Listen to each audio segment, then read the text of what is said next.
If you're anything like me, you have a brand new nightmare thanks to Netflix's Black Mirror, Bandersnatch, the Pax Demon.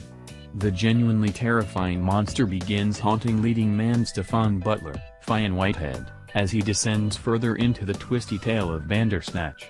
It pops up after a drug-fueled death. It creeps behind corners. It haunts your dreams. Unfortunately, Netflix doesn't allow viewers to scroll through the interactive movie, or even rewind past their latest choose-your-own-adventure style decision, so it's pretty hard to figure out what the Bandersnatch's hellish creature actually is.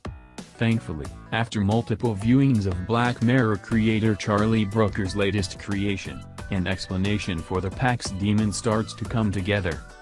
The monster is the bridge between Stefan's increasing Bandersnatch-induced paranoia and the pack conspiracy of one timeline. Stefan's blood-drenched tale centers around his creation of Bandersnatch the video game, which is based on a fictional interactive book written by fictional author Jerome F. Davis. Throughout the movie's first act, we come to realize Jerome committed a horrific murder, killing his wife.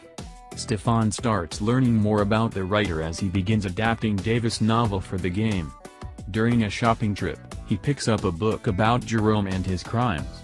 In the book, we see one of Jerome's drawings. It's of a lion-like demon.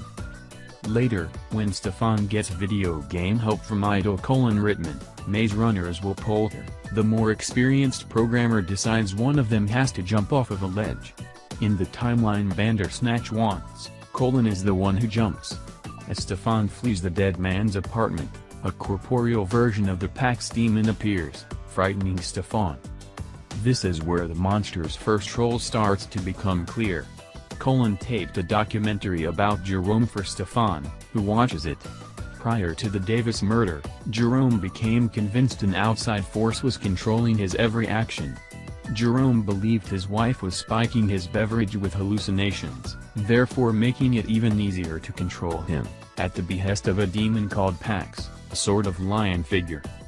The appearance of the leonine Pax in Stefan's life, and at the exact time he also is beginning to believe his world is controlled by an outside force, is meant to prove the teen is starting to suffer from the same murder-inducing paranoia Jerome had.